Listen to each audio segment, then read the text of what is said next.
Once upon a time. I guess did they write these stories, or are these ones they just happen to like? So first off, the first page is a table of contents. So we can click on them and go to that page. Is this a book we have with us? Like, do we have this with us that we can read it later? Or are we gonna, like, I don't know. Yes, we can read it later, technically. This is something we take. You never... Yeah. With the way Marianne was, I tried extra hard to keep it Marianne. I know. I just wanted to see. Yeah, that day she found out about it. Okay. Well, let's read the book first, and then we'll focus on the bond. All right. So once upon a time, in an ancient and deep forest. This one's, well, first we'll say the frog earns the right to speak. This is the first story in this book.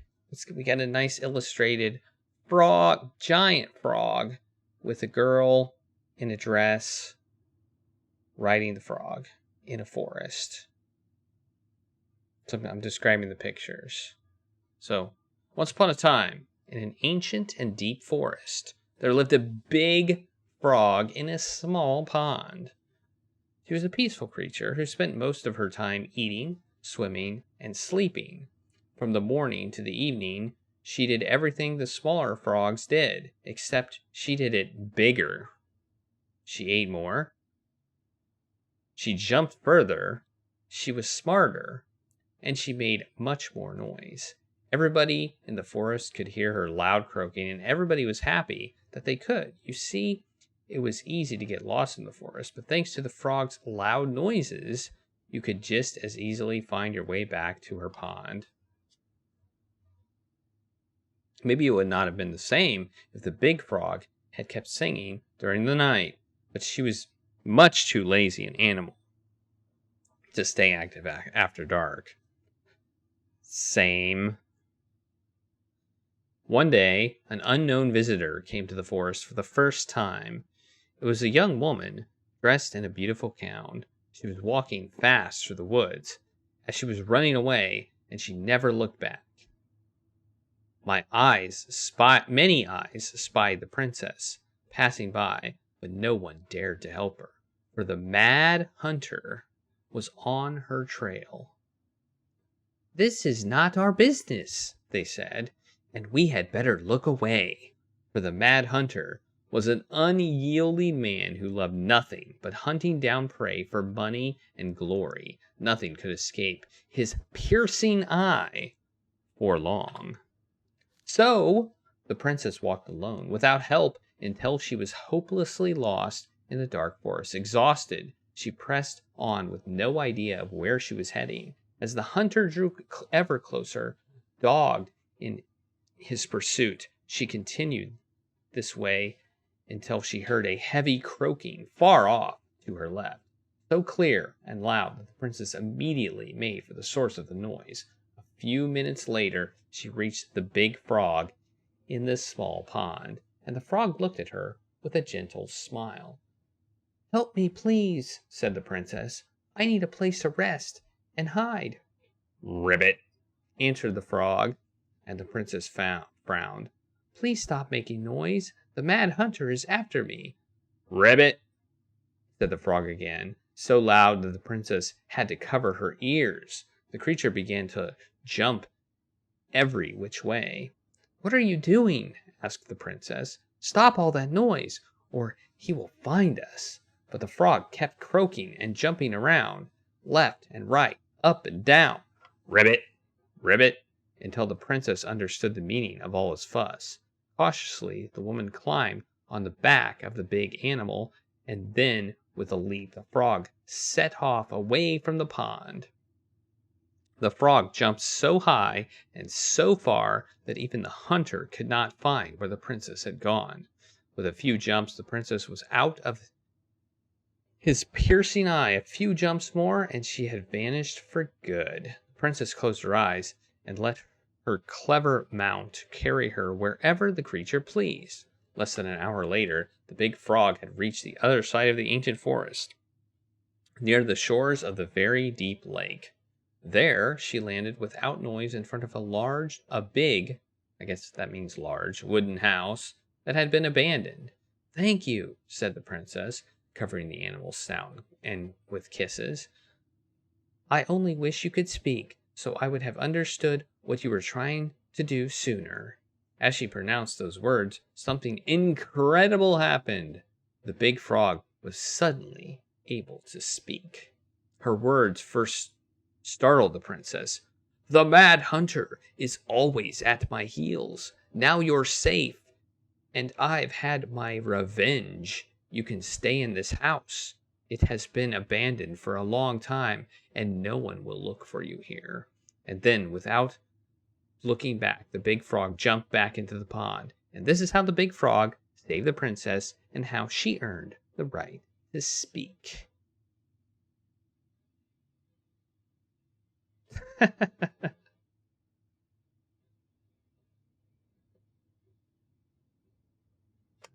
All right. I think it was written by children, so, All right. So, apparently we're following the princess right now. So, the bear and the princess. We're talking about the bear and the princess now.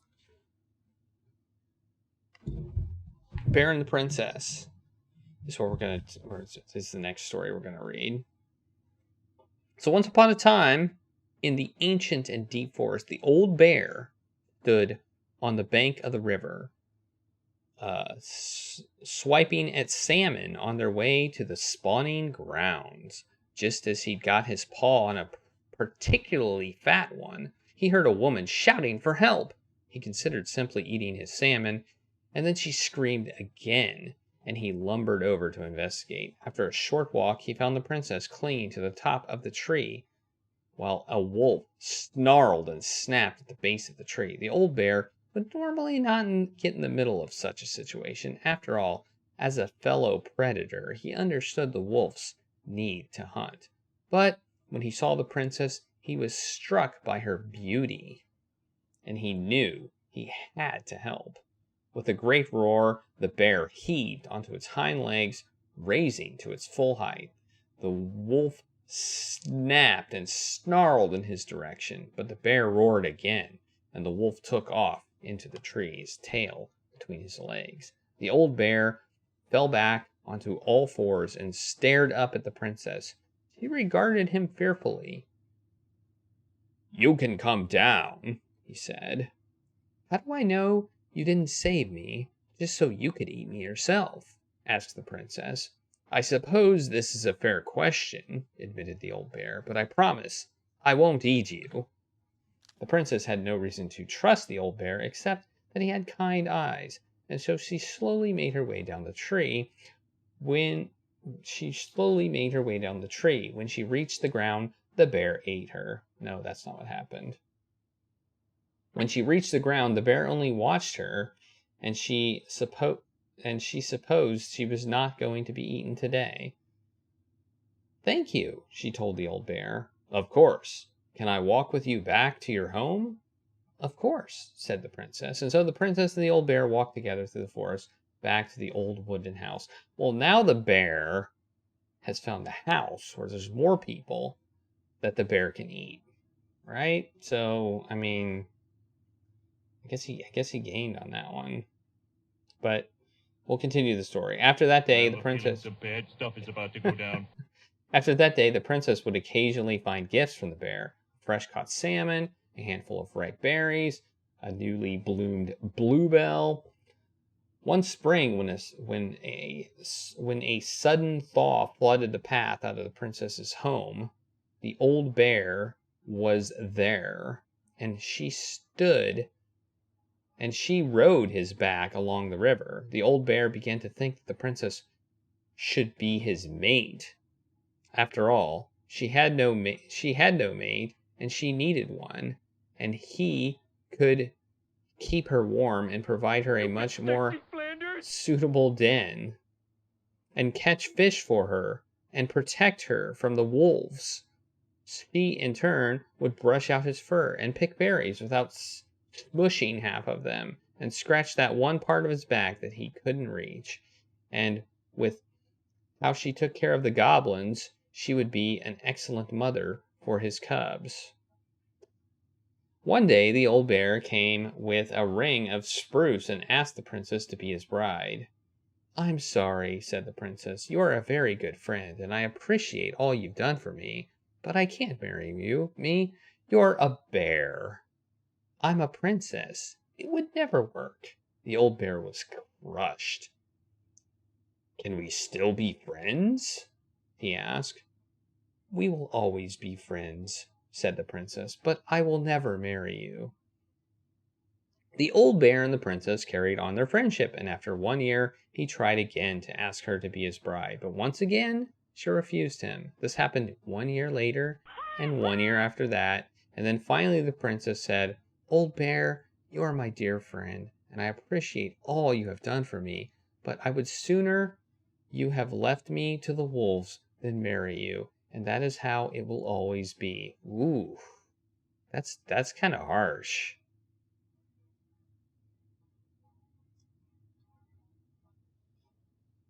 "I have many hands full with the 2 goblins who live under my house, and they are all I need."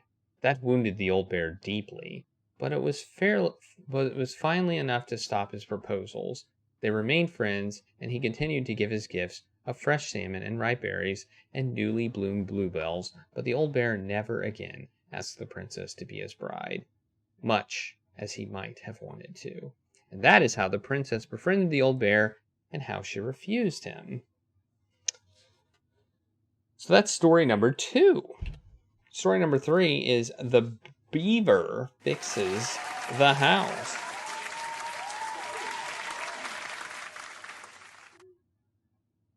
I feel like we should rename this stream Storytime with Taco, but because that's what it is right now. It's Storytime with Taco. I'm Taco, and I'll be your story reader today.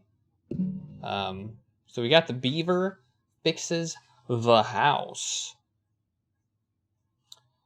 Once upon a time, which is how all these stories start, it seems, in an ancient and deep forest, there lived a wise princess in a wooden house. One night, a particularly violent storm shook the house. It shook the shingles on the roof and the planks in the walls. It even shook the beams on which the house stood, blowing the whole thing near to the ground. The princess hid in a closet, fearing the house would come down on her as she slept. In the morning, the house was still standing, but it was badly damaged. The storm had blown shingles off the roof and planks off the walls, and even bent a post upon which the house stood. The first 2 things she could fix, but the last one concerned her. "What will I do?" despaired the wise princess, for though she knew many things, she did not know how to fix the big wooden house.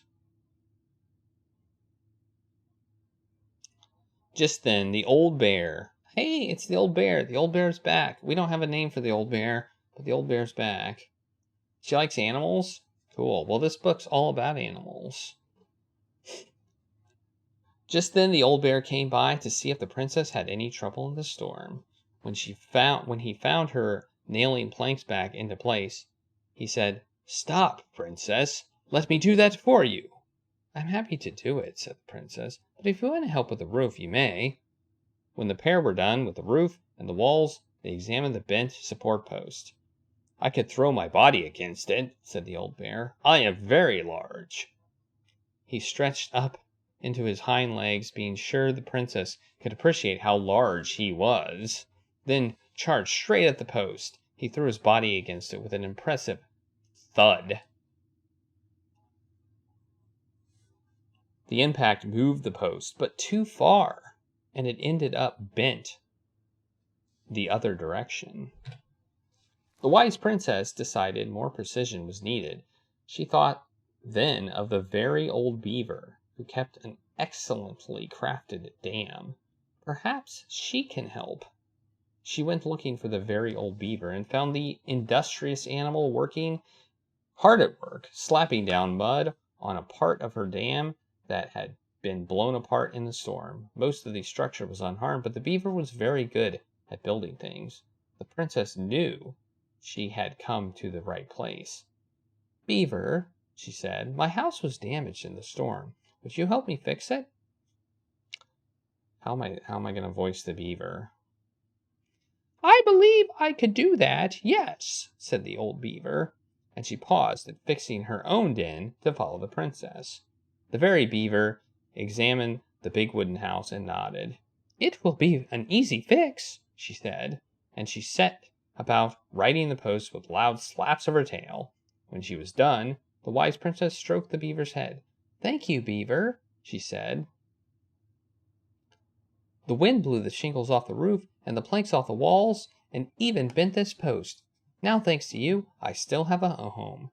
"Think nothing of it," said the very old beaver, who returned to work on her own den once again. That winter, the very old beaver grew ill, very ill. She was not able to fix her den, nor to gather food. When the princess found out, she went about delivering meals to the beaver. She brought stews of corn and beans, baskets full of barks and twigs from the beaver's favorite aspen. One day, the wise princess noticed that the beaver's den had begun falling apart. She set about fixing it, and though she was not as talented as the very old beaver, the fix kept the creature warm and dry. "Thank you," said the very old beaver. "Of course," said the princess. "You helped me when the storm blew my house near to the ground. Thanks to you, I still have a house, and I am happy to do the same." The princess continued to nurse the old beaver until the day she came to the dam and the forest was still. No birds sang. No branches rustled. No small things skittered within the underbrush. "Oh," said the princess, staring sadly at the dam, for she knew the old beaver had passed on. "Goodbye, my friend." And that is how the very old beaver saved the big wooden house and how the wise princess repaid her kindness. All right. I need to take a drink of water. But now it's time for a party, apparently. Because this is on the princess's party. And I didn't describe what was happening in the other one. But this one we have a frog, a bear, a moose. It looks like a beaver. It looks like maybe a rat or a wolf. And a pelican. They got some fish. Maybe some nuts, some fruit. Maybe berries. I don't know. Then at the bottom of the page is a torch, a sword, and a bag of coins. And thanks for the taco party, Carlrific. So this one starts again with our typical introduction. Once upon a time, in a deep and ancient forest, the princess was... I can't read that word.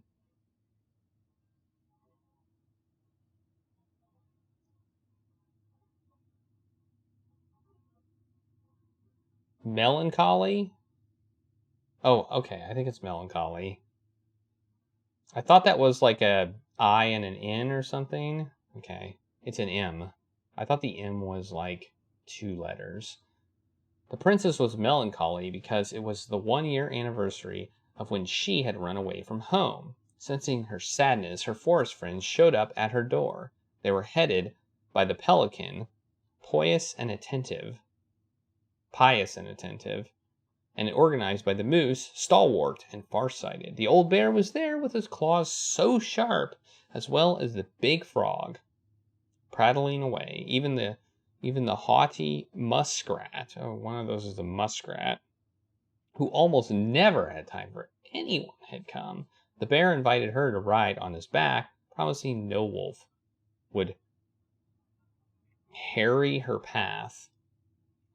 And then the animals led her to a fairy glen where a fabulous party had been prepared.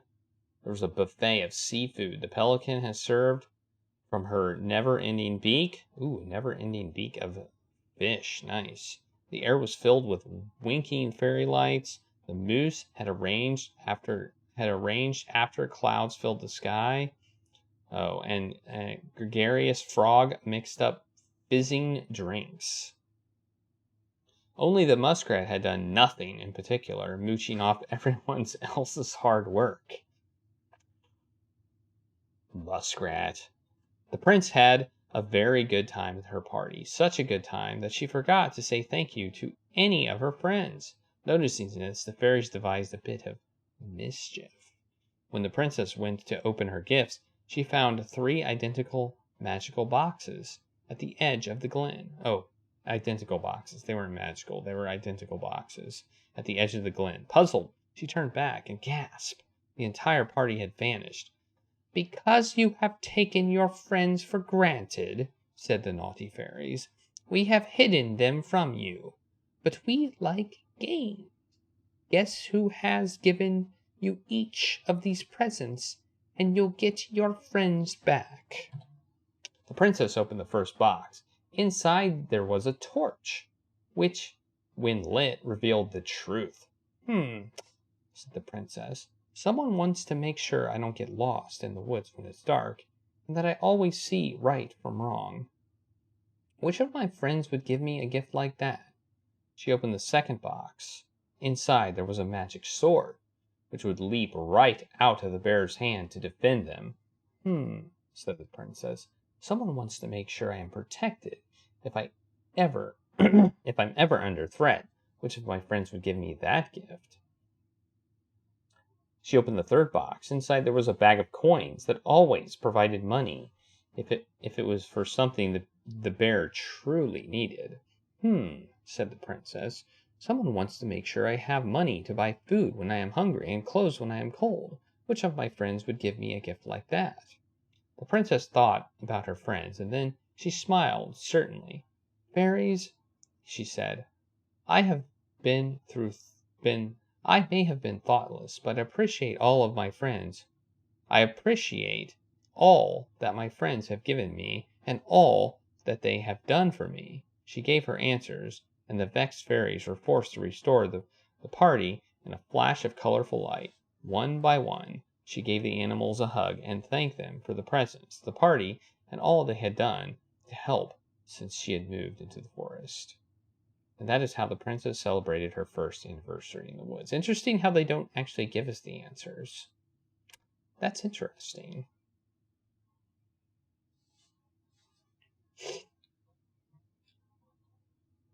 It just says she gave her answers. Okay. Next, we have the goblins and the ice cave. Looks like this one has to do with the goblins. So we have a picture of a bear, it looks like, and 2 goblins that seem to be throwing something at the bear. I don't know what they are. Snowballs or eggs. And they seem to be in a cave. Or maybe ice. But we'll start this one. Once upon a time, in a deep and ancient forest, the crafty goblins were playing near the glacier when they discovered a hole in the ice. It does look like a snow globe.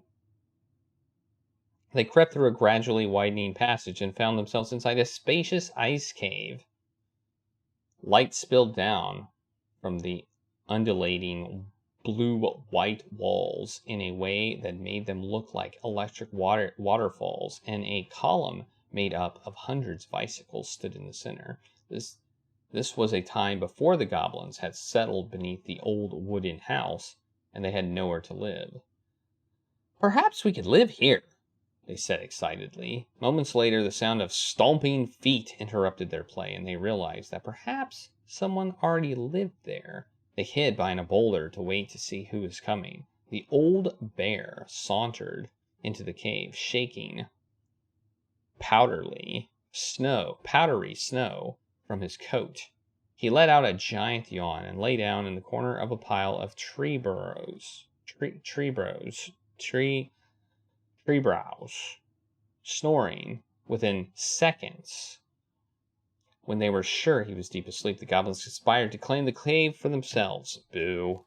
They chipped away at the glacier until they had filled a basket full of ice. Well, there's your answer. It was a basket full of ice. Then hid once more behind their boulder and started tossing chunks of it at the sleeping bear. "Now, old bear, was not the smartest creature in the forest, so when he woke up covered in ice, he roared, "My cave is collapsing!" Then lumbered to his feet and ran outside before the whole thing could come down on top of him. Goblins crept out after him and did a loop before coming back to find him sitting outside. "What happened? What happened?" they asked. "My cave, it's collapsing," bemoaned the old bear, "and it's time for me to hibernate. Where will I stay for the winter?" It had not occurred to the goblins that the old bear had settled in for the winter, and they felt a little bad. But they did not want the old bear to know what they had done, so instead they offered to help him find a new den. Together they searched, they inspected cavernous stone and hollow trees and deeply pocketed knolls. Nothing, they found, was as beautiful as the ice cave, but the old bear settled on a packed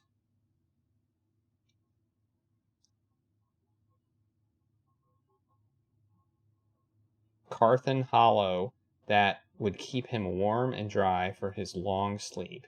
"Good night," he yawned, and the goblins gleefully returned to their new home. In the spring, the old bear woke and went for a nice long walk to stretch his legs. His path took him right up to his old cave, where he heard the curious sound of laughter. Making his way inside, he was surprised to find that his cave was intact, and the goblins were inside playing a game. "What is this?" growled the old bear. The goblins stopped playing and looked ashamed. "We're sorry, old bear," said the goblins, "but we had nowhere to live, and it's just so beautiful. We didn't realize you were about to hibernate, and then couldn't bear to tell you what we'd done." The old bear was angry at the trick, but the young goblins looked appropriately ashamed, and so he said, "Come with me." He led the crafty goblins to the hollow in which he had hibernated for the winter. "You two can have this spot," he said. "And look, someone had built a big wooden house right over top of it." "Ah, okay. No one lives there now, but one day, maybe someone will." The earthen hollow was not as beautiful as the ice cave, but it kept the goblins warm and dry, and they were excited that someday they might have someone living overhead. Someone who baked cakes and tolerated their mischief. And that is the story of how the crafty goblins tried to steal the cave of the old bear and how they got their own instead. All right, now we got the princess and the two thieves. Okay. Guessing the princess is the one that lived in that house? Maybe? All right. So now we got a picture of a house with a princess in it. We see a stove with a pot on it, a table with a bowl. Under the house, there are two goblins that seem to have a cupcake or cake and a bunch of other things like silverware and fruit. So once upon a time, in an ancient and deep forest, there lived a wise princess in a big wooden house. The house was built from the strong wood of the forest, and it kept the princess warm and safe. The princess was not a native of the forest, but she never spoke about where she had come from, for it made her cry.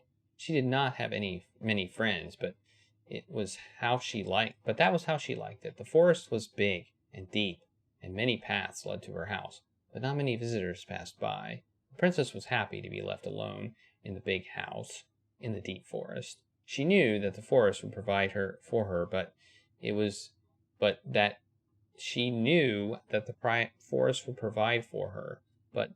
its generosity had to be respected, so she only took what she needed. And for a long time, life was just fine for the princess in the big wooden house. One winter day, when snow blanketed the earth and ice bent the low trees, the wise princess realized that food was disappearing from her house. It was not much at first, only a few fruits and nuts and eggs vanishing during the night. "Maybe it's the birds," she said, "or the mice." And for a time, the princess was okay with losing some food. For the winter was long and little creatures needed to eat too. But then small items started to disappear as well. Spoons and plates forks and knives and blankets. It was as if every time she was in one part of the house, something disappeared in another room. "That can't be birds or mice," said the princess. "I think I have a thief." So she went outside to look for traces in the snow and noises in the wind, but there was nothing to be found, nor to be heard. "That's strange," said the princess. "Maybe the thief is hiding inside my house." For many days she hunted, looking behind the curtains and under the bed, in the attic and the chimney, behind the poles and under the carpets, but she found nothing. And as she searched, food kept on disappearing night after night. "I will make a cake," frowned the princess, "a big cake, with every egg and fruit and nut I still have, so that I only have one thing to keep my eye on." She spent the whole day making the cake and using everything she had left. The cake she made was so big she could hardly carry it. "If I manage to protect the cake, I'll be able to survive the long winter," she said. So she added a lock to the oven, and she kept the big cake safe inside. But the next morning, the lock had been opened, and the cake had disappeared. At first, the princess cried because the cake was the last of her food until the snow melted. But then she noticed 2 trails of tiny feet in the spilled flour, and she followed the tracks to a hidden hatch in the floorboards. This is how the princess realized that 2 tiny thieves were living under the wooden house right below her feet. And then we're going to move to the next story. And this one's called The Princess Makes Friends, where we see the 2 goblins again with the princess. And they seem to be in the house, and they seem to be friendly. There looks like there's a hatch there. So we're going to read this one. It's called The Princess Makes New Friends. Once upon a time, in an ancient and deep forest, there lived a wise princess in a big wooden house. She had been living alone just fine for a long time, until the day she noticed food and small items were disappearing from her house. The thieves went on and on until the day her last cake, which had been made with the last egg of her eggs, the last of her fruit, the last of her nuts, and the last of her flour, well, that last cake was stolen too, and all she found at the scene of the crime were 2 trails of tiny feet in the spilled flour, leading to a hidden hatch in the floorboards. The princess did not try to open the hatch, nor did she try to break it. She was too tired and too hungry. All she could do was cry in silence, alone in the big wooden house hidden in the ancient and deep forest. She cried for a long time until evening arrived, and then she cried some more. Suddenly a tiny voice came from under the house. "What is that noise you are making?" it asked. We do not like it. No, not one bit." "I'm crying because you 2 are mean to me. Whoever you are, you stole all my food I had, and I will starve before the end of this long and cold winter." The hatch opened, just a peep, revealing 2 frowning faces peering out from the darkness of their hideout. "But we are hungry too," said the second creature. "We have been hiding in this cave for a long time, and now the winter is upon us, and we need food." The princess dried her eyes and smiled at the 2 goblins. "If we were friends, we could share the cake you stole from me." The 2 thieves spat and smirked. "A friend? What is that?" The princess frowned, for she realized that the 2 tiny thieves were as lonely as she was. "A friend is someone you love and care for, someone you would never hurt." "We never hurt each other, and we care for each other," said the goblins at the same time. "Does that mean we are friends?" "Yes, that's exactly it." "And if we were friends, you would not hurt us?" "Of course not. Friends trust each other." The goblins shook their little heads. "We trust no one, for no one trusts us." Their words made the princess cry again, for now she understood that the 2 creatures were not as lonely as she was here in the big house, but they had been lonely since they were born. And I don't know why there's a quote right there, but okay. "You are making that noise again," frowned the goblins. "Please stop that, for it makes us feel unhappy. Are you a witch? Is this some sort of magic?" It makes you unhappy because we are friends, said the princess. But we don't know you, and you're not like us. Sometimes friendship comes right away, even between people who are very different. Does it mean we can't steal from you anymore? Yes, but that's what we do. We are the crafty goblins who live under your house. Well, then maybe we could arrange something. Is that what friends do? Yes, I believe they do. And that is how the princess met the crafty goblins and how they became friends. Now we have the story called The Bear's Big Paws. We have a bear with, looks like two goats, an adult goat and what looks like a baby goat. And then we see the two goblins as well. So let's see what goes on with this one. Once upon a time, in a deep and ancient forest, the old bear was out looking for a snack when he spied a bee's nest in a high hole up in a tree. The tree was dry and brittle, but the old bear was hungry, and so he made his way to the nest. But when he got there, he found his giant paw couldn't fit in the hole. No! Determined, he tried to force it inside, but the effort caused the branch below him to snap. The old bear tumbled to the ground and landed with a painful oomph. He lay there, stunned from the fall, when all of a sudden something bit him.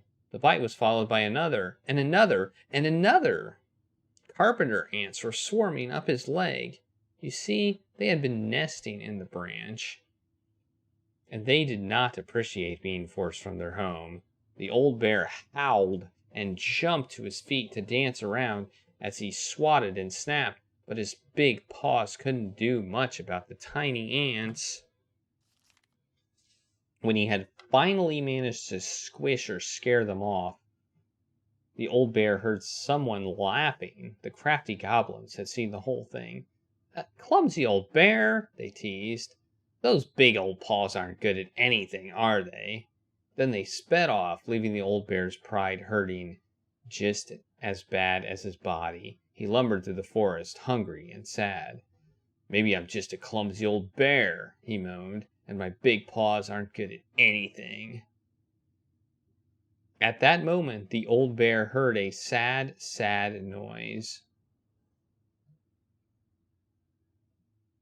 What's that? He wondered, and he followed the sound to where a mountain goat stood upon a boulder, high on a hillside.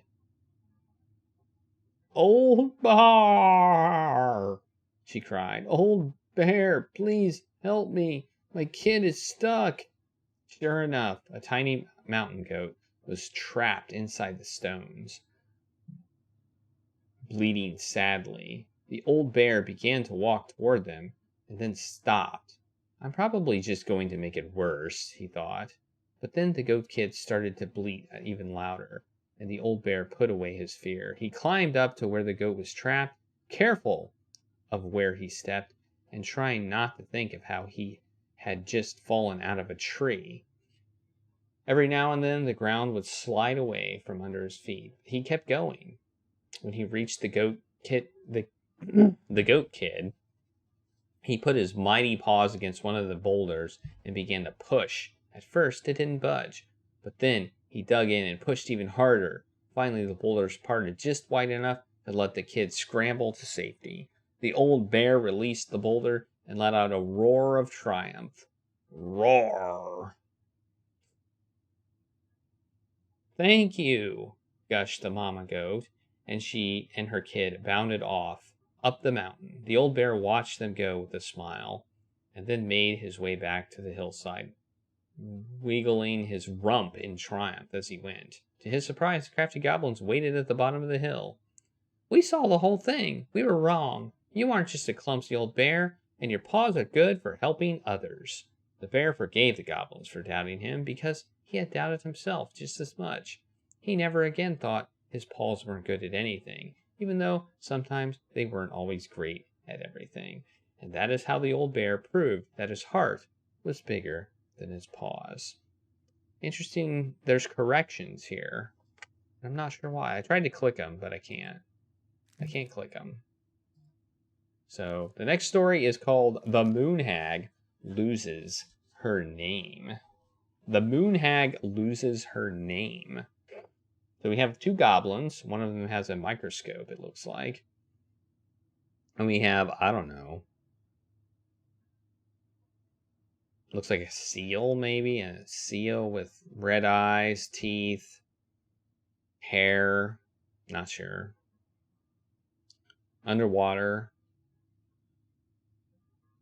And it looks like there's a bunch of outlines of people on the bottom. That's interesting. So let's read this one. The previous one seemed to be redacted. Once upon a time, in a deep and cold lake in an ancient forest, there lived an old seal. Oh, it is a seal. I was correct. Who was a powerful witch in disguise. She was mean and cruel. She liked nothing more than to swim in the deepest part of the lake where the light was dim under the ice, admiring the corpses of the many victims she'd tricked into the water over the years. Okay, that explains the people outlines. She was so hateful that only the cold water of the lake could keep her cool. Her most prized possession was a tin mirror sold to her by the secret keeper, and she kept it in a chest at the bottom of the lake. It was no ordinary mirror. If you looked in it, you would see a reflection of who you truly desired to be, and for 1 hour the mirror granted you the power to appear as that person. Whenever a boat or an unwise traveler approached the edge of the lake, the old witch used the mirror to appear as the beautiful woman she always wished to be, and with this disguise she lured the unfortunate sailor or wanderer into the deep and cold water. There the old seal forced the victim to become her servant, and when she was done with them, they joined her collection of corpses in the deepest part of the lake. One day, when the old seal swam down to her den under the lake, she discovered that someone had stolen her mirror. The chest, where she kept her most prized possession, had been forced open, and now it was empty. Who could have committed such a crime? Who had dared to deprive her of her only treasure? The old seal went mad, and her anger heated the water of the lake around her. For a time, everyone was happy with the temperature change, for the weather suddenly became sweeter and the air warmer. But after a few weeks, things started to get ugly. First, the fish began to die off, for they could not live in hot water. Then the glaciers began to melt, and the water of the lake rose and spilled out, flooding the forest and the meadows. And finally, the weather grew so hot that even the Ice King himself was awakened from his long sleep and decided to see what was going on. In the deepest part of the lake, he found the mad witch steaming among the corpses, her victims. I'm guessing that should be of her victims, so angry that the lake was about to boil. It only took a few minutes for the Ice King to understand what had happened and demand that the thieves present themselves before him. The thieves had no choice but to appear, for no one dared to disobey the Ice King. The crafty goblins presented themselves, mirror in hand. "Why did you steal the mirror?" asked the king.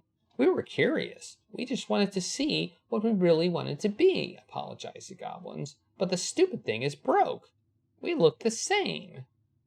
"That does not mean it did not work," smiled the Ice King. "Now apologize and give the mirror to me, for it is too powerful to be used by thieves or a mean old hag." The goblins apologized and gave the mirror to the king, but the old seal was still angry. "And what about me?" she asked. I have been deprived of my treasure, and I demand compensation." The Ice King frowned as he spoke again. "Old hag, you are mean and cruel, but I concede that you have been wronged. For now, you will be allowed to leave the lake and walk the earth as the hag you really are, but only when the moon is full. And you, goblins, you had better stay away from the lake, for I will protect you from the moon hag's wrath."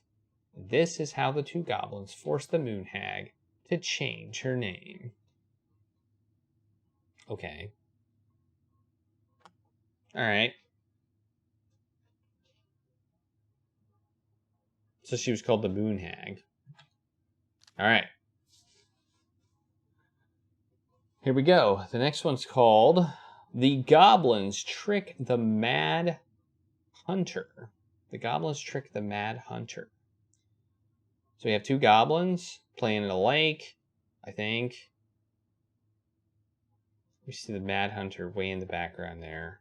Once upon a time, in a castle just beyond the ancient and deep forest, the Mad Hunter was punished by the Gold Lady for failing to return with a wise princess. For your failure, or maybe it's a Gold Lady. For your failure, I will take your left hand. You will return to the ancient and deep forest and hunt the wise princess. And if you can bring her back, I will return your hand to you. Fail again, and I will take your right hand. The Mad Hunter could hunt with just his right hand, but if he lost both hands, he would never be able to hunt again. It would no longer be a Mad Hunter, but only a Mad Man. So the Mad Hunter returned to the ancient and deep forest, searching with his piercing eye for the wise princess. This seems like it happened before the princess and the frog thing. The crafty goblins were out searching for mischief when they saw the Mad Hunter on the prowl. We cannot let him find the princess, said the goblins, and so they devised a plan.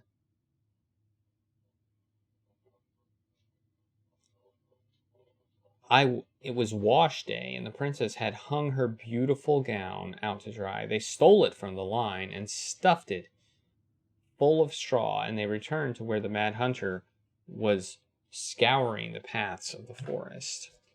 As the Mad Hunter turned down a path that would have led him to the big wooden house, the goblin danced the straw princess in and out of view in the opposite direction. The ruse worked! The hunter fixed the piercing eye on them and followed. Through the day and into the night, they led him away from the true princess. As night fell, the crafty goblins realized the error in their plan. The Mad Hunter was now hunting them. If he caught them, he would not be kind. So they put their heads together and to come up with a plan.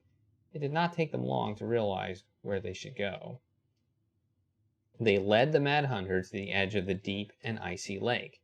And when he came into view, they weighed the fake princess down with stones and dropped her into the frigid water, careful not to plunge into the depths himself, lest the Moon Hag take her revenge on them. The Mad Hunter removed his clothing and dove in after the fake princess. He followed the shape of the sinking princess beneath the chilly water, down below, where ice covered the lake's surface. Finally, he caught her, but when he spun her toward him, he realized she had no head and that her body was stuffed with straw. And then he felt a slippery fin brush his shoulder as the Moon Hag loomed overhead. The next morning, the princess went to retrieve her gown from the clothing line and found that it was gone. She immediately suspected the goblins of mischief and called, "Goblins, did you take my gown?" The goblins emerged from their cave and nodded sadly. "Now what will I wear?" asked the princess, sad and angry that she had lost her only dress.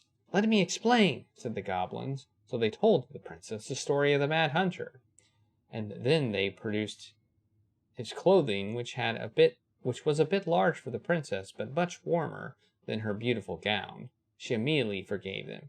"Thank you, my friends, for rescuing me, and for this clothing, which will keep me much warmer in the winter than my beautiful gown." The Mad Hunter was forced to remain below the lake with the Moon Hag, but she did not kill him, because even reduced to just one hand, he was a useful servant. Lo, he plotted the day he would emerge to once again hunt the wise princess and earn back his left hand. And that is the story of how the crafty goblin rescued the wise princess from the Mad Hunter. Yeah, I feel like I don't know. I feel like we're gonna go after the Mad Hunter or something. I don't know. This is all like obvious. I think these are all events that actually happened. It's just they're being put into fairy tale form in some manner or fashion. I really don't know. I feel like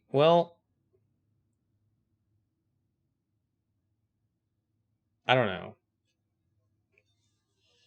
I think we'll figure it out as we go. This was called The Pelican Helps Her Friends.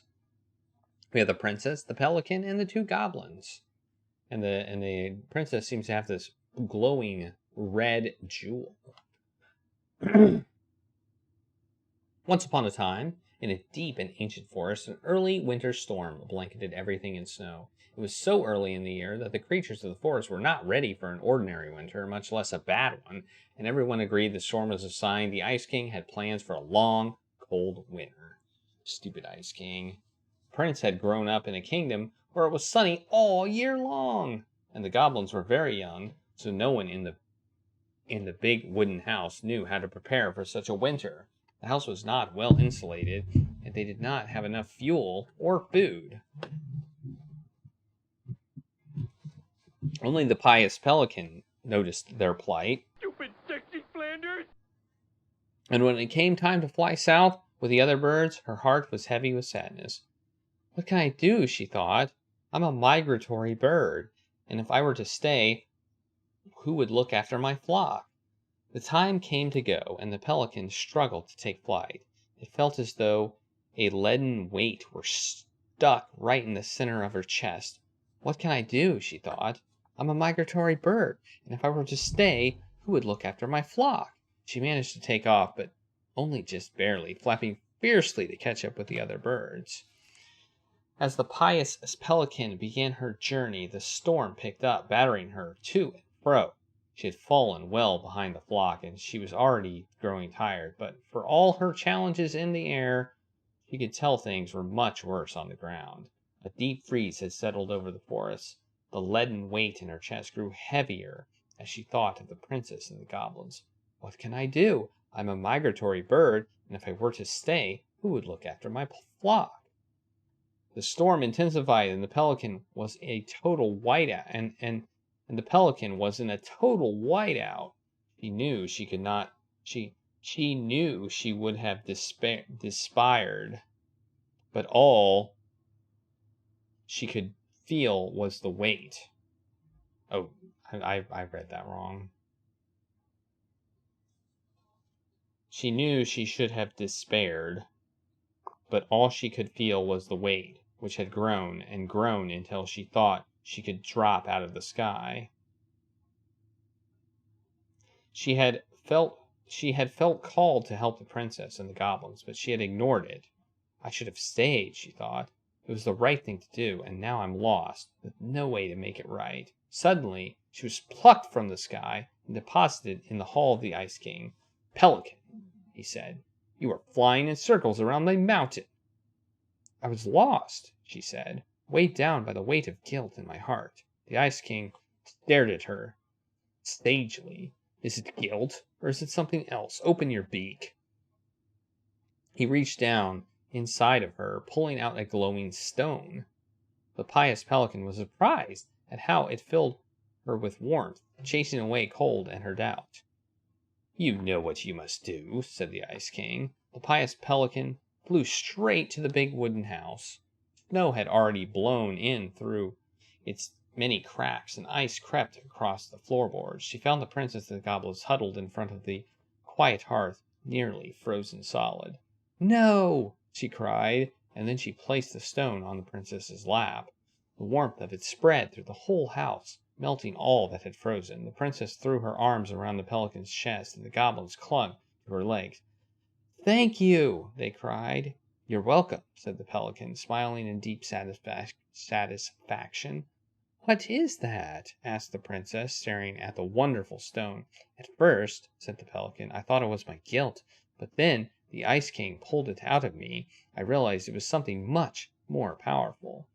Just then, the storm broke, and the skies cleared. The pelican filled the big wooden house larder with food from her beak, and then she took to the skies, lightened by the knowledge that with her charity, everyone in the big wooden house would be warm and fed until spring. And that is the story of how the pious pelican saved the wise princess and the crafty goblins from the long winter.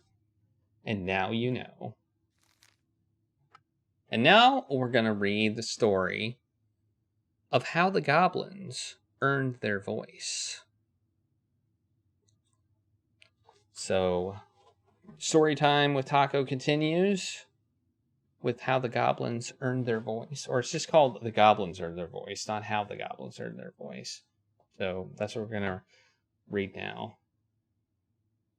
Once upon a time, in the deep and ancient forest, the crafty goblin spied on the secret keeper as she made her rounds, gathering up secrets that the animals of the forest had for sale. How, said the first goblin, does she get people's secrets? Do you suppose she peels open their heads? Let's find out, said the second. So the goblins watched the secret keeper. They watched her until the stalwart moose came to her, head hanging low. It was my fault. I chose the uneven trail. I can't bear to remember. The secret keeper nodded and gazed into the stalwart moose's eyes. Though the goblins couldn't hear anything, they knew she was speaking to the moose, for the secret keeper spoke in people's minds with the gift of the voice. After a few minutes, the stalwart moose blinked. I feel lighter, said the moose. Did I just give you something? The secret keeper nodded, handing him a coin. The stalwart moose nodded and plodded along down the trail. He spied the goblins hiding in the woods and narrowed his eyes, for he knew the goblins were often up to mischief. The two goblins whistled innocently, and the moose was forced to carry on because they were not doing anything obviously bad. I need to know what the secret was, said one of the goblins. Let's go buy it. So the goblins approached the secret keeper before she could stow away Moose's secret. We went to buy Moose's secret. What do you have to trade? Said the secret keeper, her voice filling their minds. The goblin produced a silver-handled hairbrush they had stolen from the princess, and the secret keeper nodded. And that is how the goblins came to know that Moose's mate had tumbled down a cliffside to her death. Ooh, that's bad. The secret keeper moved on. The first of the goblins said, I want to know more. So the goblins followed the secret keeper, hoping to find where she hid the secrets. They followed her to the peak of a nearby ridge and watched as she stowed the rest of the day's secrets high in a cloud. When she had gone, they climbed a high spruce tree that disappeared into the misty sky. They reached out and just managed to dip their hands into the clouds. Their heads were filled with memories, and they snatched their hands back out as if they had just thrust them into boiling water. Tears poured down their cheeks. That was how the secret keeper found them, crying in the tree. You stole my secrets. Give them back! The crafty goblins stopped crying because they saw an opportunity. What will you give us in exchange? They asked. I will give you back the silver-handled brush, offered the secret keeper. For so many secrets? Pshaw! You'll have to offer more than that. What if I shared the gift of voice? The crafty goblins grew excited. That will do. So the secret keeper shared the gift of voice with the goblins, and immediately they found they could hear one another's thoughts and feel each other's feelings. The crafty goblins gave back the secrets they had taken and ran back into the big wooden house, where they found the princess preparing food. They tried to peer into her mind, but they found it was blank. They tried to speak to her using their own minds, but she could not hear them. It seemed the secret keeper was craftier than the crafty goblins, for she had only shared enough of her power to let the goblins use the gift of voice with each other and not with the whole of the forest. And that is how the goblins stole the gift of voice from the secret keeper, but why they can only use it on each other. So, okay, I'm getting the idea that the goblins are an analogy for the twins. I don't know who the princess is supposed to be. Don't know. The big frog is punished. Ooh. The big frog. So the big frog did something bad. Their mother, I mean, that's kind of what I was guessing, but I wasn't sure. Because they seem to have pretty bad disdain for their mother, and at the moment that and at the moment they don't seem to have that in the book, so but maybe it was for what happened at the end. It's raining tacos. Hey, Austin, thanks for the taco party. So this is called The Big Frog is Punished. Once upon a time in an ancient and deep forest, there lived a big frog in a small pond. He was no ordinary frog, for he had been given the gift of speech when he saved the princess from the mad hunter. Oh, that's true. He did. I remember that. From the morning to the evening, he did everything the other frogs did, except that she knew how to speak. Everybody in the forest could hear her loud voice, and everybody was unhappy with that because she never stopped babbling. She babbled about the too hot sun, and that the too deep pond, about the rain to come, and all the delicious flies she has eaten. Across the forest, all the creatures tolerated the endless noise until one day they could not deal with it any more. They asked the big frog to quiet down. I can't, said the big frog. This is what I do. Before the princess kissed me, I cooked all day long, and you all liked that.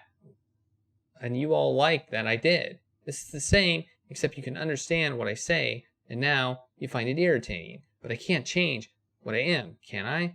Can you? All the creatures agreed that she was right, and that it was rude of them to ask the big frog to stop doing what she had always done. So they returned to their own parts of the forest and let the big frog do what frogs have always done, jumping and talking some more about the too hot sun and the too deep pond, about the rain to come and the delicious flies they have eaten.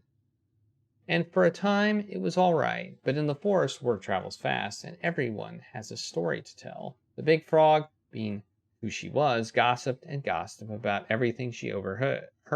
She told the bees that Old Bear had stolen their precious honey 2 years ago, and she told the beavers that the eagles had stolen their precious wood. She told the deer who had killed her fawn, and she told the tall spruce who had carved a cuss word into the bark. Once again, everyone in the forest asked the big frog to keep quiet, for now everyone had a grudge against everyone else. But once again, the big frog would not listen. When I was just a frog, you never paid attention to me, and nobody helped me. When the mad hunter hunted me for sport, this is only a right for a wrong, and I won't stop talking. The fuss went on, and the noise was so loud that the Ice King himself awoke and decided to see what was going on. Silence, bellowed the king, and even the frog stopped babbling. Once the forest was quiet again, the Ice King patiently listened to what each and every animal of the forest had to say, until finally he made his mind. Big Frog, you have abused the gift of speech, for you have only used it to get revenge. Despite knowing that words can be hurtful, you threw them around without caution, and you caused too much trouble. The big frog opened her mouth to protest, but the Ice King raised his finger before she could say another word. Since you received the gift of speech for a good deed, I would not dare to take it away from you. So here is your punishment. I will tell you the biggest of my secrets. It is a secret so powerful and so dangerous that it will frighten you. But if you ever reveal it to anyone, the Ice King bent down and whispered such potent words into Big Frog's ears that the poor creature started to tremble. Now, go about your business, all of you, and try to forget what the Big Frog told you, for you are all living in the forest, and you have nowhere else to go. And this is how the big frog irritated the Ice King and how she was punished. Okay. Interesting. There was a secret. A secret. A secret so powerful that, I don't know. All right. Next is the goblins save the old beaver. Wait, okay. I guess this was before the old beaver died. Once upon a time, in a deep and ancient forest, winter gave way to spring in a sudden burst of a warm air that melted all the snow and all the ice all at once. The river swelled until it could no longer hold all the water in, and then it spilled out to create new rivers in places where no one was expecting them. The whole of the forest went into a panic, looking for shelter from the rising waters. The very old beaver had been working on her dam when one of those new rivers came rushing right at her. She screeched and squealed, but whatever direction she ran, more water appeared. She was caught in the flooding, and though she had once been an excellent swimmer, age has taken its toll, and so the raging water carried her off at the speed she could not control. "Help!" she called. The crafty goblins had been running back to their cave under the big wooden house when they heard the beaver's cries. "We have to go help the beaver. You go one way, I'll go the other." They ran, keeping in touch with the gift of voice. Finally, one of them spotted her twisting and tumbling in the river. But she was on the opposite side of the water, and the goblin could not reach her. "Brother," the sister goblin called out to the gift of voice, "I see her, but I cannot get her. Maybe you can." "I'll try." The goblin guided her brother so that he could hit the river in just the right spot to reach the beaver. The plan worked, and soon the second goblin appeared in just the right spot. "Beaver," he shouted, holding out a branch, "grab a hold of this." The beaver grabbed it, but in her panic, she pulled the goblin in too. "No!" cried his sister. She ran as hard as her legs could go, managing to outpace the river and get ahead of the beaver and her brother. Searching for some means of getting them out, she spied a low-hanging branch. They'd zip by it quickly, but if they were fast enough... "Brother!" she cried out with the gift. "You're coming up to a low-hanging branch. You'll zip by it quickly, but if you're fast enough..." "Got it," said the brother, and then he said to the beaver, "Get ready to grab hold of a low-hanging branch. We're going to zip by it quickly, but if we're fast enough..." Suddenly, they were right in front of it and reached up, snagging hold. Though the water beat against them, trying to shake them loose, they pulled themselves along the branch back to dry land. When they were all safe, the very old beaver thanked the goblins. But how did you know just where to find me? And how did you know that branch was coming?" The goblins smiled a secret smile. "Just lucky, I guess," they said. And that is how the goblins saved the very old beaver from the flooding river, and how she never knew how they did it. All right, the next one is the goblins irritate the Ice King.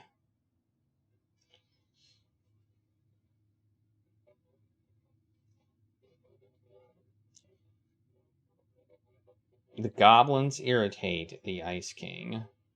Once upon a time, in a deep and ancient wood, the crafty goblins were getting all kinds of trouble. They had woken up in a particularly mischievous mood that day, and there was not a single denizen in the ancient forest who they did not manage to pull a prank on. They left a mud pie in the princess's kitchen so that when she dug in, she got a mouthful of dirt. Ew. They used paint to draw silly pictures all over Moose's antlers while he slept. They told the mangy muskrat that his coat had been returned to its former glory, which made him very sad when he rushed to the water's edge and found he was, in fact, still mangy. They stole branches from the very old beaver's dam in order to have a sword fight, and they filled the old beaver's dens with burrs, or old bear's dens with burrs. Every time they ran around in a fit of giggles, never stopping to consider whether their jokes had done any harm. They were on their way to fill the pious pelican's beak full of bubbles when they were hoisted into the air by their legs. Though they thrashed and shouted, they found themselves staring into the face of the Ice King. "All morning," he said, I have been hearing complaints about you two." "They're just pranks," said the goblins. "No one has really been hurt." "Oh, no?" asked the Ice King. He forced them to see each of the victims of their pranks was doing. The princess had a stomach ache from swallowing the mud. The moose's antlers itched terribly where the paint had touched them. The muskrat was crying, sad at being reminded what his vanity had cost him. The very old beaver's den was flooded, and the old bear was trying to get the burrs out of his fur, but finding most of them hopelessly tangled.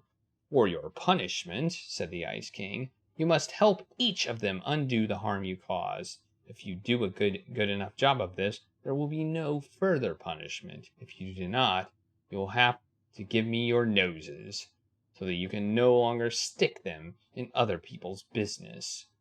Now the goblin liked their noses, right where they were, in the middle of their faces. Right here.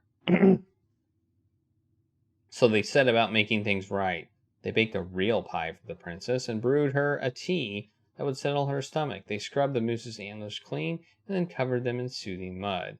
They sat by the river with the muskrat, listening as he talked in great detail about his old coat, and then they did their best to point out all the things that were still handsome about him, like its proud whiskers and sparkling eyes. They let the very old beaver rest while they repaired all the damage done to her den, and then finally they removed every burr from the old bear's fur, even the ones that were hopelessly tangled. Apparently they weren't hopelessly tangled. In the end, they came before the Ice King to see if they had done enough. The Ice King surveyed the forest and found that everyone seemed to be back to normal. What did you learn? Asked the Ice King. That our pranks can make people feel bad, said the goblin. The Ice King smiled and nodded. Yes, actions have consequences. In case you forgot, I am going to leave you with a reminder. Whenever one of your pranks is going to hurt someone, you are going to feel a little pit in your stomach. That will be your punishment and your warning. So every time after the goblins set out to do a prank that went a little too far, they put a little pit in their stomachs, and they were forced to consider whether it was the right thing to do. This is how the goblins irritated the Ice King, and how they were punished. Okay, we got 5 more left. We got the pelican forgives the goblins.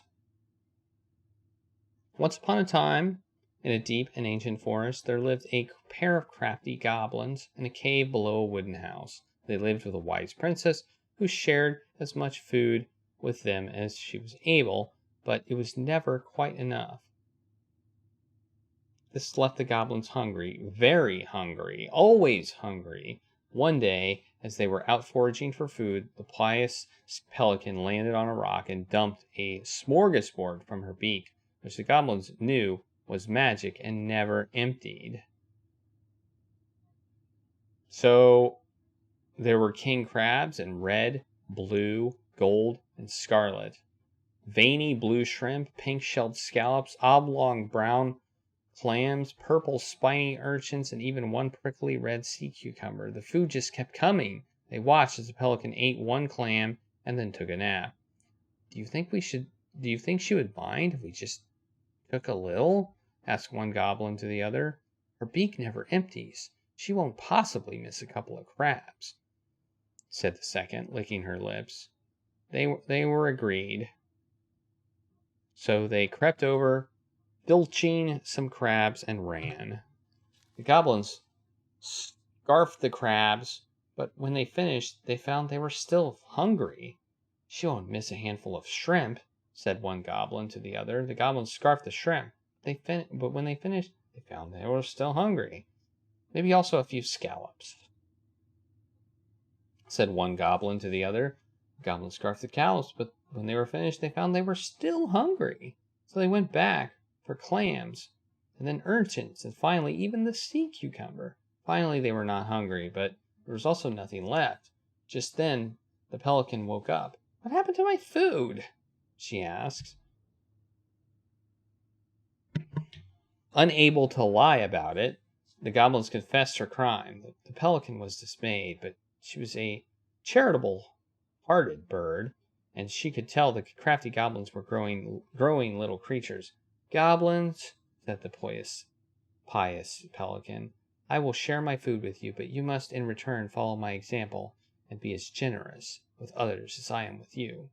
Take that to heart, and I will have considered your debt paid." "But we have nothing to give," said the goblins. You have your nimble hands, and your crafty brains, and your loving hearts," said the pelican. The crafty goblins realized how much they had to give, and for the rest of the day they looked for ways to help other creatures of the forest. They found the stalwart moose struggling with his itchy, hard-to-reach spot on his back, so they climbed up and gave it a good scratching.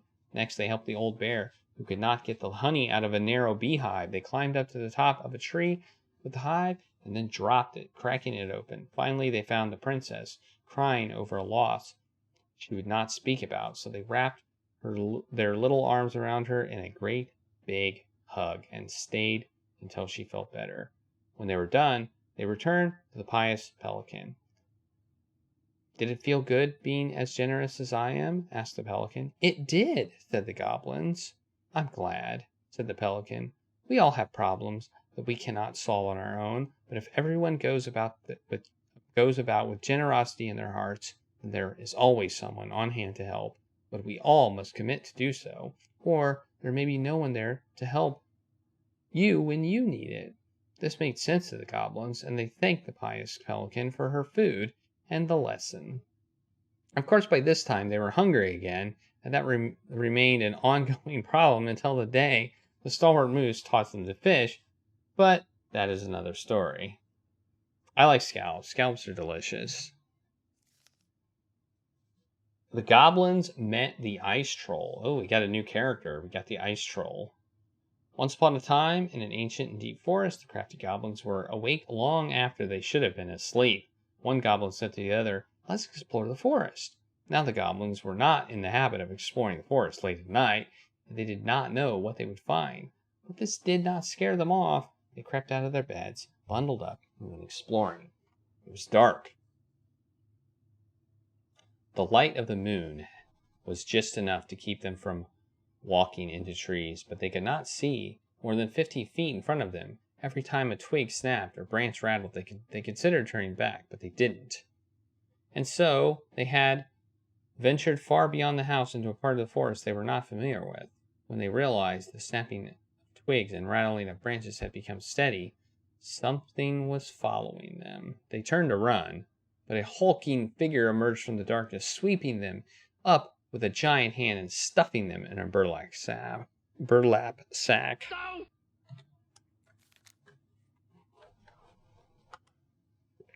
The goblins wiggled and cried out, but the sack remained shut as their captors stomped through the forest singing, "Whittle-dee-dum, whittle-dee-dee, in this bag's a meal for me."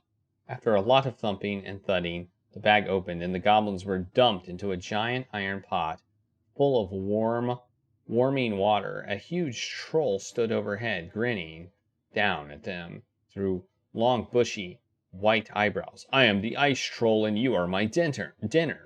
He readied to cook the goblins, singing, "Whittle-diddle-dum, dum-dee-dee, there's soon to be a soup for me." Finishing his ditty, he bent over to stoke the fire beneath the pot and let out a loud noise of pain. Rubbing a spot on his back that always ached, the troll stood painfully and walked over to a stone shelf where he began to chop potatoes. One of the goblins had an idea. She whispered to her brother, "Follow my lead." The goblin stretched out in the water, floating and letting out sighs of contentment. "Ah," said one of the goblins, "this is the most relaxed I've ever been. My body feels so good.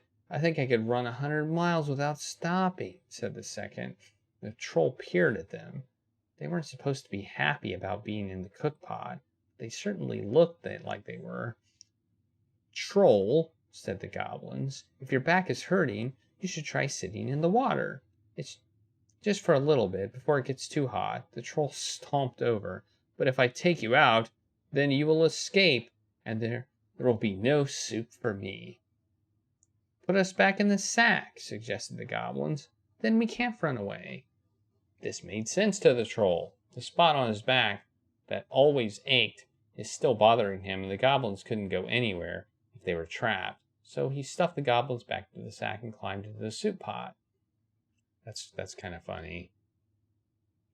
So he stuffed the goblins. Okay, yeah. He stretched out and let out a sigh of contentment. Meanwhile, the goblins threw themselves around in the sack until it began to swing.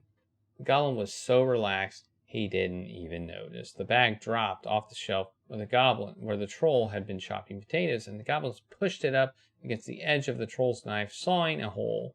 Then they made a break for it.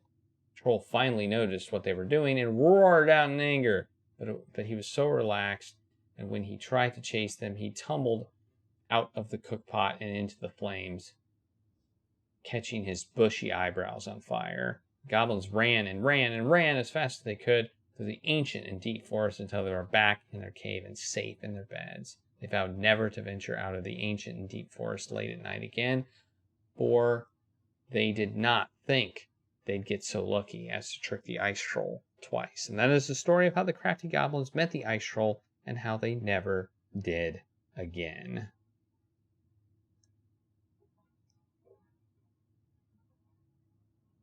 Schmoozer? I don't know that game. Schmoozer. Sounds interesting. I'm sorry, I wanted to look it up. Oops. Oh yeah, 1988. Oh yeah, that looks interesting. That's a Mac game. Whoa.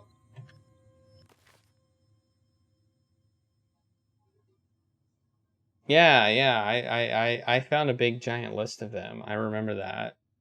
There was a big giant list of them. And I added like all of those types of games, I think. Okay, we have 3 more left. This one's called The Goblins Trick the Muskrat. Goblins are becoming tricksters. Once upon a time, in a deep and ancient wood, there lived a muskrat. The muskrat was a lazy, cowardly creature who did little but lay around in the sun, cleaning his beautiful coat until it shone. One day, the muskrat found the crafty goblins playing King of the Mountain on his favorite rock. He was too cowardly to confront them directly, so he retreated to a safe distance and then pitched a stone right at a hornet's nest hanging overhead. One of the goblins saw him do it, but before she could say anything, the hornets emerged furious and chased the goblins away, stinging them. With the rock empty, the muskrat claimed his spot. When the goblins returned, they asked the muskrat, "Why did you do that?" "I don't know what you're talking about," he said, turning away to ignore them. Goblins knew that the muskrat cared for nothing but his coat, so they devised to steal it in order to teach him a lesson. The incentive queue gets them up faster because it gets them in the voting faster. The voting queue is kind of a slow way to go, but it's the easier way to go. The incentive queue is mainly for if you subscribe, you get an incentive pick. If you're the top bit getter, you get an incentive pick. So it's supposed to be a way to incentivize giving to the channel, more or less. So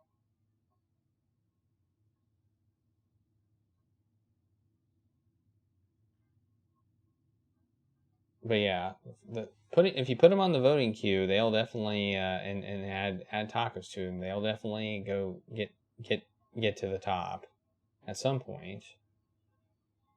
Let's see. The goblins knew the muskrat cared for nothing but his coat. Awesome.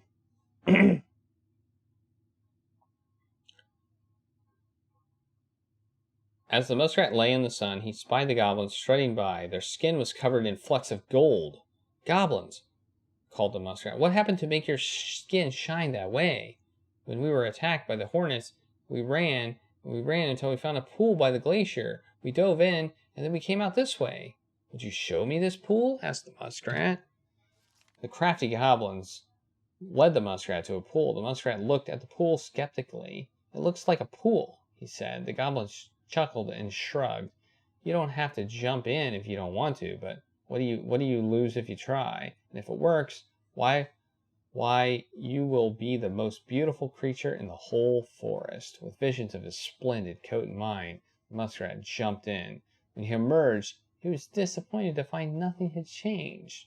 Maybe you have to be stung by hornets first, just like us. The muskrat hesitated because getting stung would be painful. Seeing his hesitation, the goblin added, if it works, you'll be the most beautiful creature in the whole of the forest. The muskrat decided it was worth it, so he returned to the hornet's nest.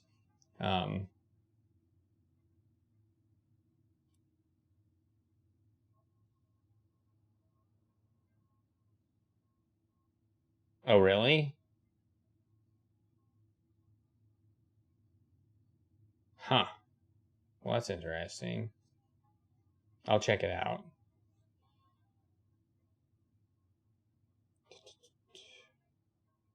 Muskrat was disappointed to find that once again nothing had changed. I wonder if the magic only works for us, said one of the goblins. Would you like me to jump in with your coat? The muskrat hesitated. If it works, you will be the most beautiful creature in the whole forest. With visions of his splendor, the muskrat agreed. He slipped off and handed it to the goblins. Without his coat, the muskrat was pale and covered in scabbing welts.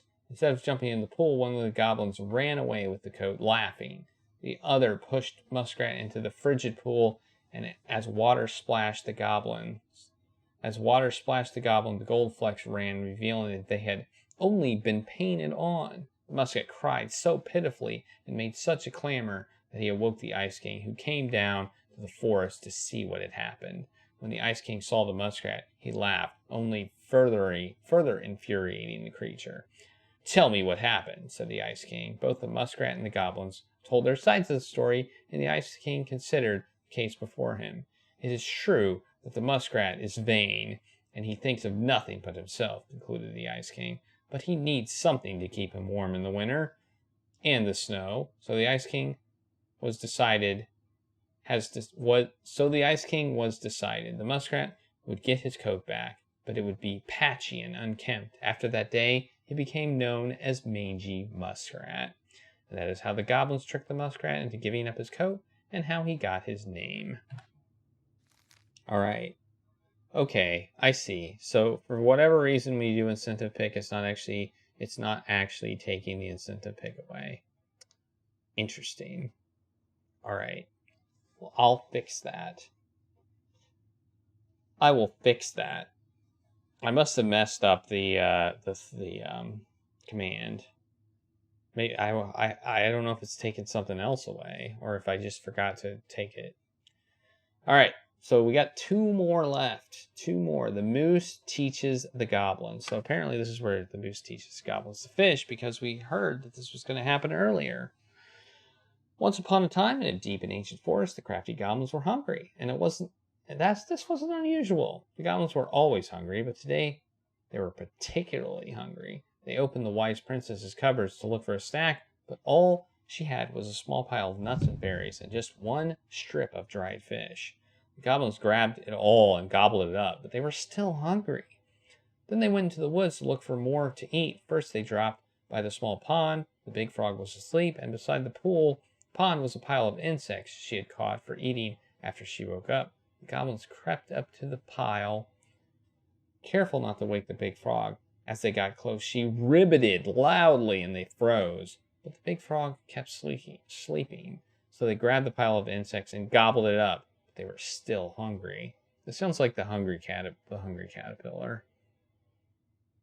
As they crept back into the woods, they found the stalwart moose watching them.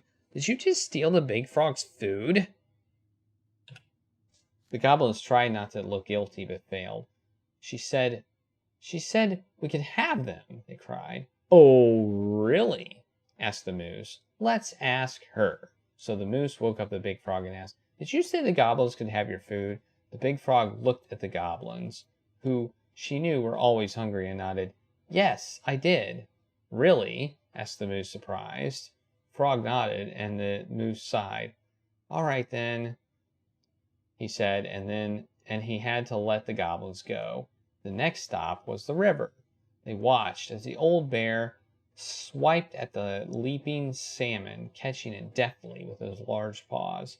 He lay it out upon the rock and let it dry, lumbering into the woods to seek out some berries. The crafty goblins crept up the rock carefully in case Old Bear returned. They reached the rocks, grabbed the salmon, and gobbled it up, but they were still hungry. As they crept back into the woods, the stalwart moose was once again waiting for them. Are you going to tell the old bear that you... Are you going to tell me Old Bear said you could have that? Yes. Old Bear ambled up at that moment, and Moose asked him, Did you leave that fish for the goblins? Old Bear looked at the goblins, who he knew were always hungry, and nodded. Yes, I did. Really? Asked the moose. Really, said the old bear. After the moose left, Old Bear said to the goblins, Be sure to tell the princess I was kind to you, and don't steal my fish again. The goblins, still hungry, went out looking for one more meal. Ooh. They crept up to the mangy muskrat's lodge and began to climb inside when they were dragged right back out. The stalwart moose dangled them by the seats of their pants and said, Now, I know Mangy Muskrat didn't tell you you could eat his food because he blames you for his coat being ruined. Besides, he barely has enough for himself and doesn't share with anyone. The goblins began to protest, but he shook his head. He set the goblins down and said, Come with me. The goblins followed the stalwart moose to a part of the river where it ran slow enough for them to walk into it safely. He gave them each a fishing line and said, I am going to teach you to fish, so that when you are hungry, you do not need to steal from the animals of the forest. It will be hard work, but it will be honest. The crafty goblins were not against working hard, they were just hungry. And so they listened to the moose, and soon pulled wiggling fish out of the river. They ate them up, and finally they were no longer hungry. And that is how the moose came to teach the crafty goblins to fish. Last story. This one looks evil. Look at this one. The Mad Hunter gets his hand back. That implies the Mad Hunter captured the princess, right? I mean, it seems like it. I don't know. This seems bad. Once upon a time, in a deep and cold lake of the ancient forest, there lived an old seal who was a powerful witch.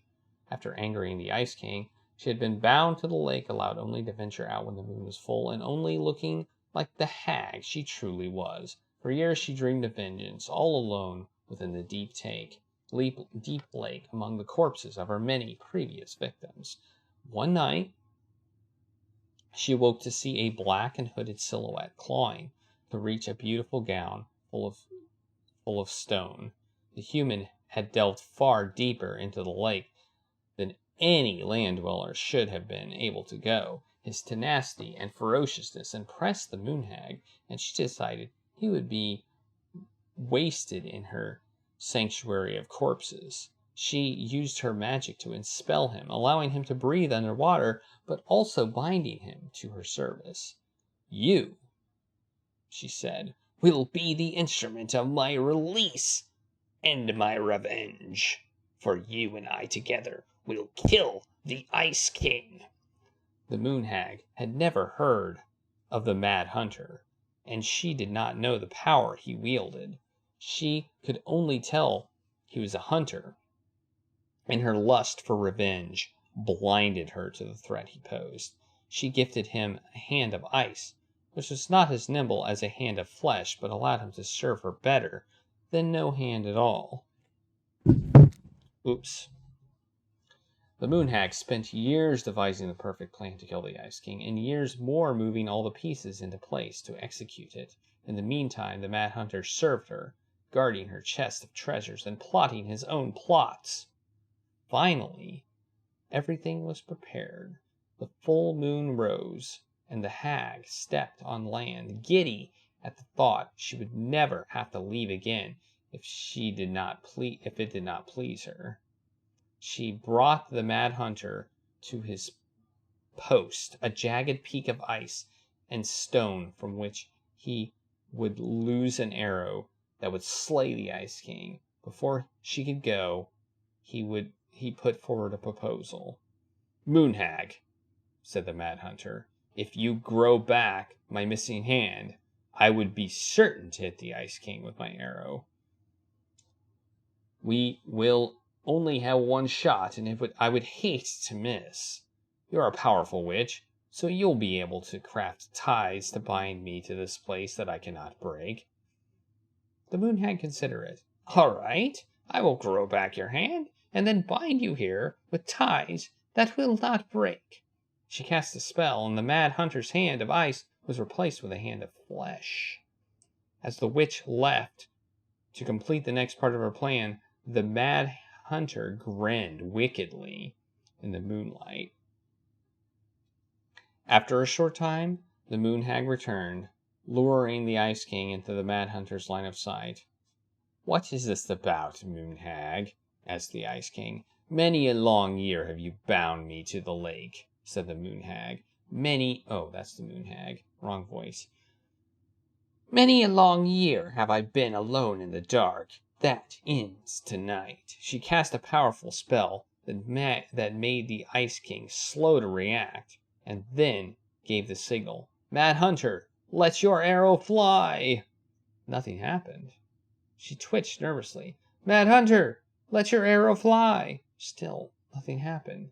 The Ice King, meanwhile, was striding toward her, slowly but furiously. The moon hag fled, running fast to the jagged peak of ice and stone where her servant should have waited, but the peak was empty. The ties had been broken, and the mad hunter was gone, for in the end he was the more powerful of the two, especially once he had two hands. When the Ice King finally caught the hag, his furious voice could be heard throughout the forest. "For your wickedness, you will be eternally bound to the lake. You will no longer be allowed to leave, not even under the full moon." The moon hag was imprisoned in the lake, and she never again tried to escape. And this is how the mad hunter escaped the moon hag, and how he got his left hand back. And that's the end of the book.